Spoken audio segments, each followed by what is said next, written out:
Welcome to the 3Dflow Academy. In this video, we'll go through a basic workflow in 3ds Zephyr, starting from a photo dataset and ending with a complete 3D model, including textured mesh and final export.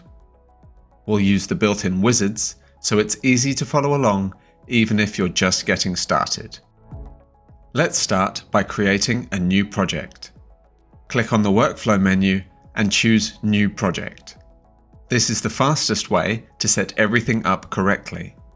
If you prefer using shortcuts, just press Ctrl-N. At this stage, Zephyr lets you choose what you want to generate: the camera orientation and sparse cloud, dense point cloud and mesh, textured mesh, and, if needed, even orthophotos. In this tutorial, we'll follow a classic workflow. First, image orientation, then the 3D model, and finally, the texture. Now, let's add the images. You can do this by pressing the plus icon,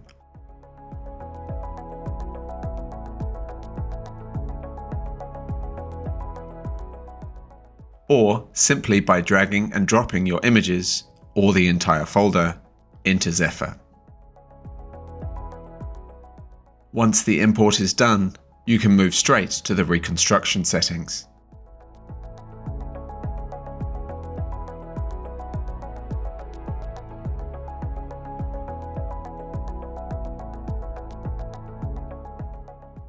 In this step, you'll choose the preset for camera orientation. Zephyr asks you to select a category which represents the type of subject or scene you are processing. In this case, we choose urban, which works very well when the distance between the camera and the subject isn't constant, or when the focal length changes during image acquisition. Depending on the quality you want and the time you can spend, you can choose between different presets. Fast if you want speed, default for good balance, and deep if you want higher accuracy with longer processing times. For this example, select default. After checking the summary of the selected settings, you can start the process. Once processing is complete, you'll see that all 538 photos have been correctly oriented and added to the project. In the 3D workspace, you'll find a sparse point cloud, and you'll also see the camera positions. Each image is represented by a small blue pyramid. You can open the sparse cloud properties by double-clicking its name in the Projects panel. Alternatively, you can right-click the sparse point cloud name and select Properties. In this window, you'll get useful information such as the number of points in the sparse cloud, the processing time, the Zephyr version, and the date the process was started.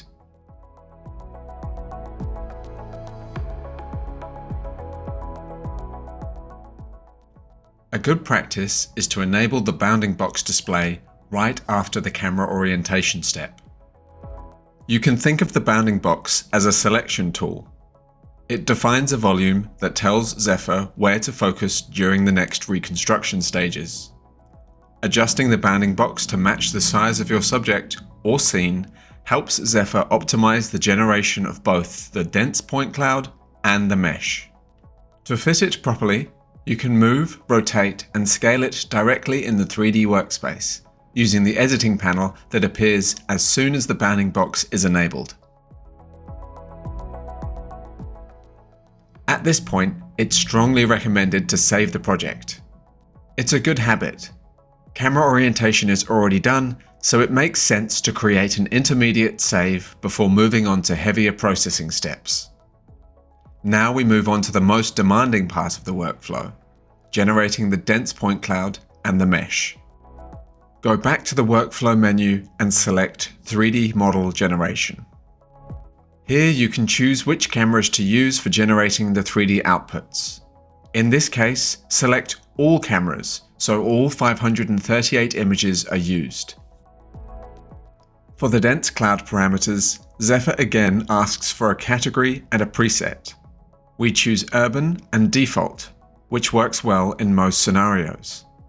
Zephyr will do the same for the mesh generation step. Keep in mind, you don't have to use the same categories and presets for every reconstruction stage. We can always change them and compare the results, because Zephyr allows you to create multiple dense clouds, meshes, and textured meshes within the same project. Once processing is complete, Zephyr will list the newly created dense point cloud and polygonal mesh in their dedicated sections inside the project panel.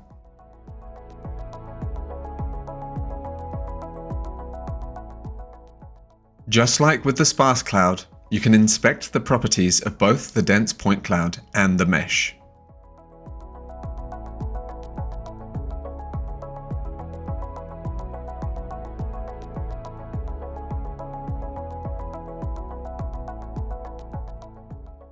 When working with these two 3D elements, it's always a good idea to do a quick visual check by changing the rendering mode.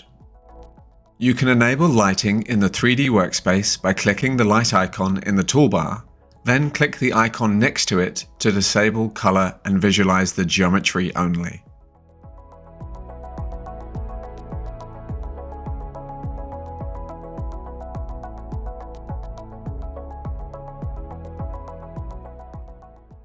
By clicking those icons again, you can restore the color view for the mesh or dense cloud and disable lighting in the workspace. Now it's time to generate the texture and obtain a photorealistic 3D model. Go to the Workflow menu and select Textured Mesh Generation. Zephyr allows you to decide how many cameras to use for your texture projection and which mesh to texture. This is especially useful if you've created multiple dense clouds or meshes within the same project. Texture categories and presets are slightly different from the ones you've used in previous steps, but Zephyr always provides helpful suggestions based on your selection.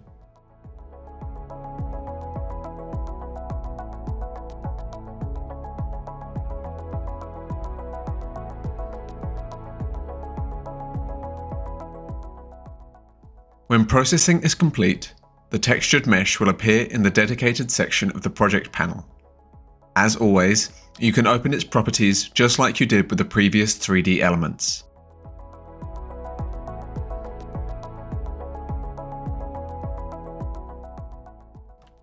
Before exporting, do a quick rotation around the model to check that the texture looks clean, that there are no obvious holes, and that the most important areas are properly covered.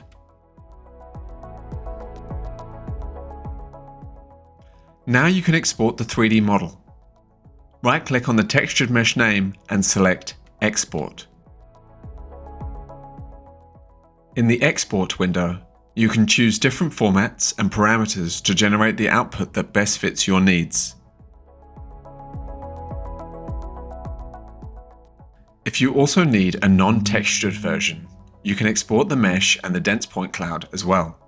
Here too, you will find many export formats and settings available.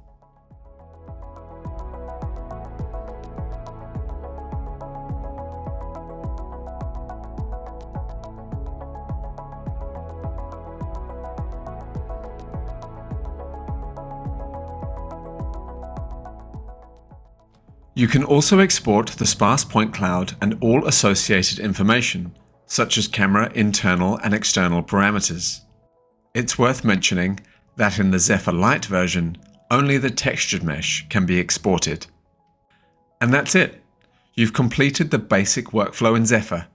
If you have any questions or doubts, feel free to contact 3Dflow technical support at support@3dflow.net.